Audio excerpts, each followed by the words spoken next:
All right, how is everyone today?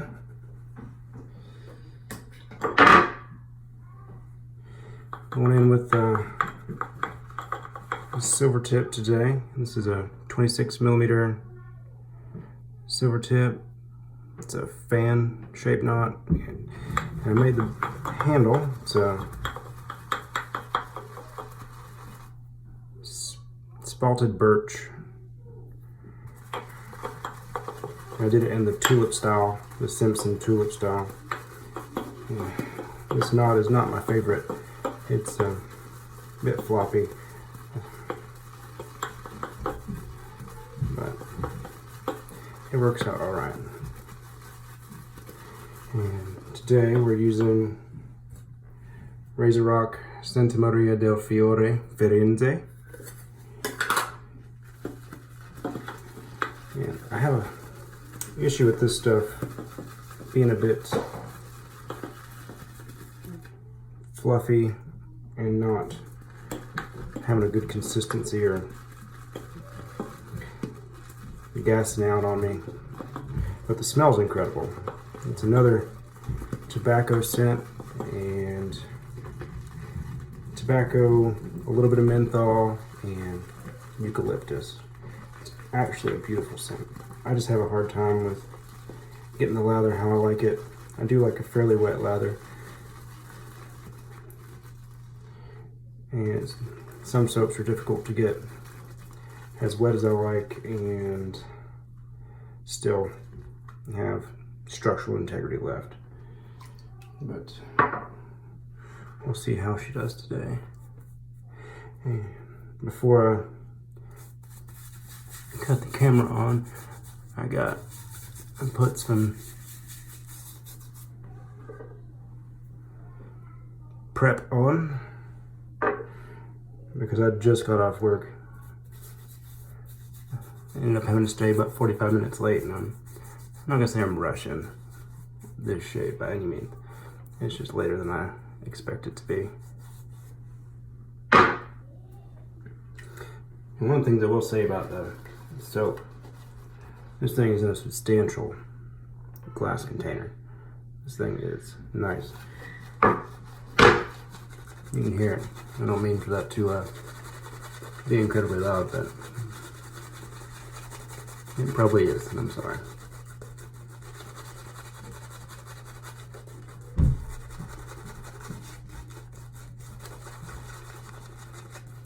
The smell is just incredible.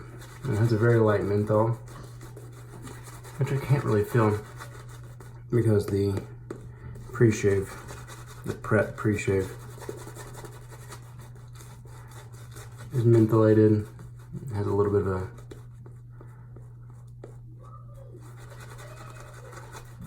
menthol and eucalyptus scent to it, so it's kind of enhances that in this soap. Some of the only pre-shave that you can get on the mainstream market that I know of that's not an artisan made, that's not like that Vicks or Noxzema scent. It's made by Parasso, and you can get it in the sensitive skin formula and sandalwood, and probably a couple more. But those are the two that I know of. So if you're not a fan of like menthol, eucalyptus, and I'm taking forever to lather this stuff up. By this point, I probably lost it. Most of the people. Sorry y'all, this is a finicky soap for me, and it is there right now, and it is not looking thin, and it's feeling super slick. All right, so let's get started. We're going with the pre-2013 R41 because we need a easy go and shave today.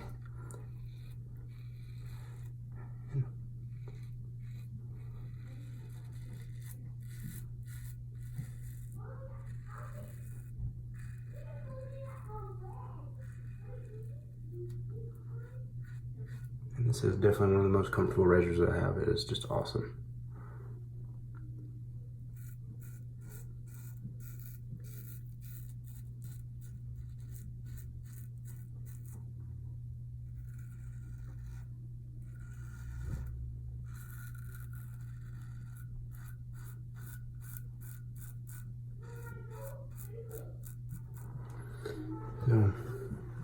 With all fairness to the soaps, I might not have loaded it well enough previously, because I did load it really heavy just then. As you could probably tell, I probably loaded it for over a minute and a half. But I've been burnt by that soap before by not doing that, and soap is relatively too cheap to have a bad shave due to poor quality leather.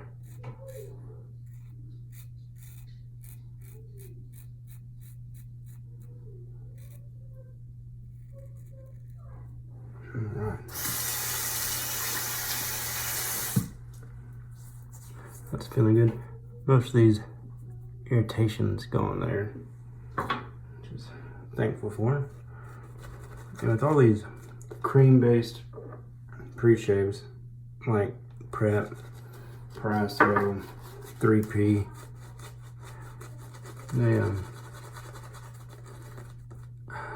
I don't really notice any appreciable difference after the first pass. And then, I don't want to say minimal, but doing actual prep, like getting a warm shower or soaking your face with a warm, wet washcloth, doesn't cost you much because water's fairly inexpensive and towels are washable.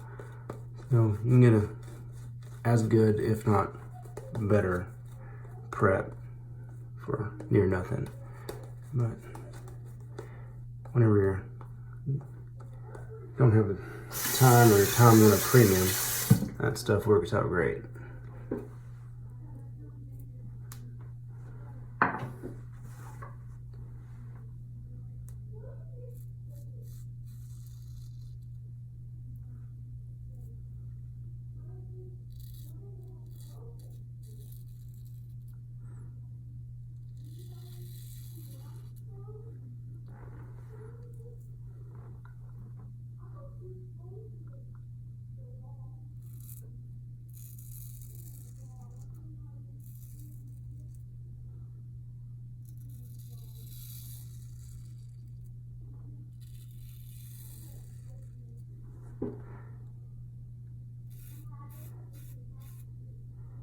This soap is feeling super slick.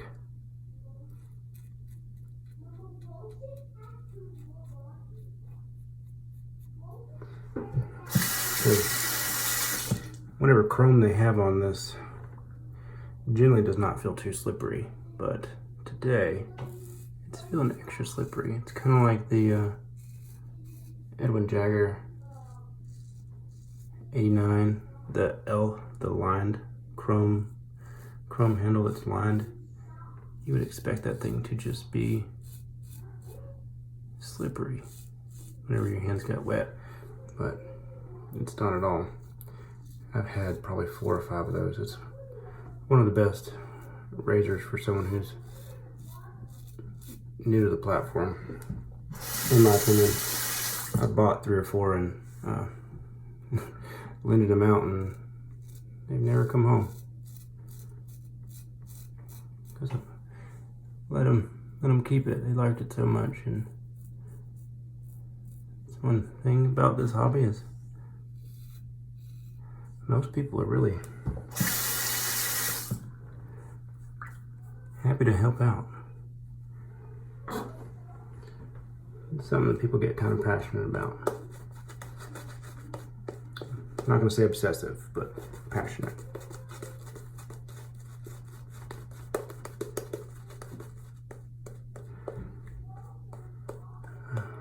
So, kind of like some people are with scents and fragrances. It's definitely one of my favorite parts of wet shaving. It's an easy crossover, and not what I originally got into whenever I started doing this. It's more about getting the latest bit of hardware, and then it turned into getting soaps, and then getting the different soaps turned into, well, you know what, I really would like a fragrance to match with this. And then that turned into just trying to go in and getting a bunch of different sample packs from a lot of the boutique fragrance houses, because you can really feel the inspiration from some of them, and they have backstories to the fragrances. It's not just someone was contracted to make a scent to compete with someone else's scent that was made to manufacture something. It started off with an idea, and then that idea is conveyed through someone's interpretation, and then you can take that with what you want.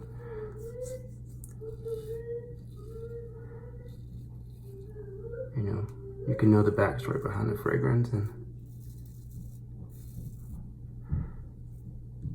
appreciate it for what someone's presenting to you. But how it makes you feel is arbitrary, and it could bring up some scent memory or just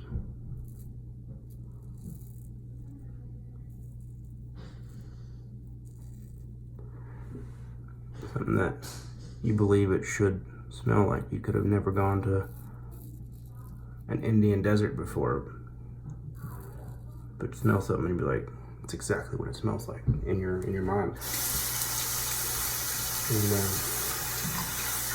And every time you smell it, it'll take you somewhere else. It's kind of like reading a book.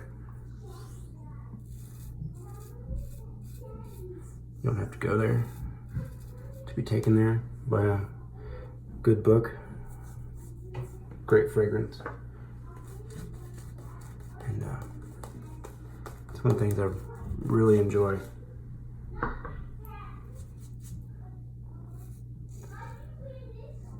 And it doesn't have to be expensive.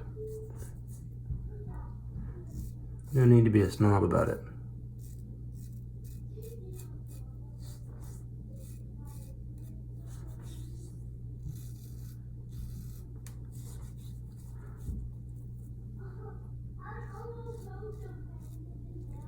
All right, that's good. I'm gonna clean it off real quick.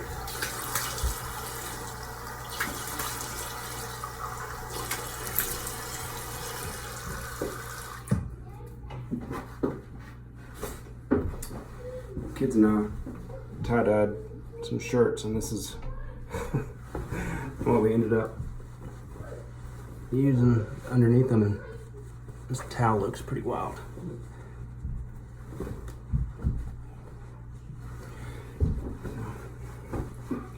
I'll put that up.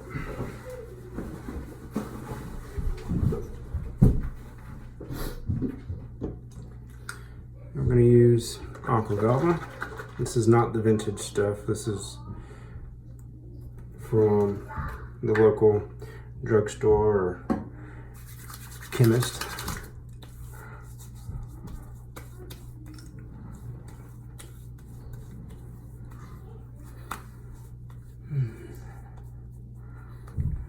Stuff has got more of a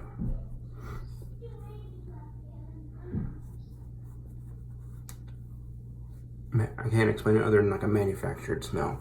Like they replaced something that maybe it was outlawed.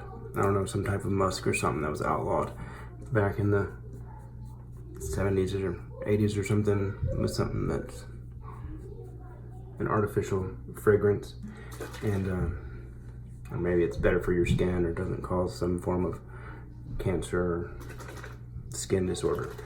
But either way, it's got a different smell from the vintage scent, and it could be scent degradation due to time as well, I guess. But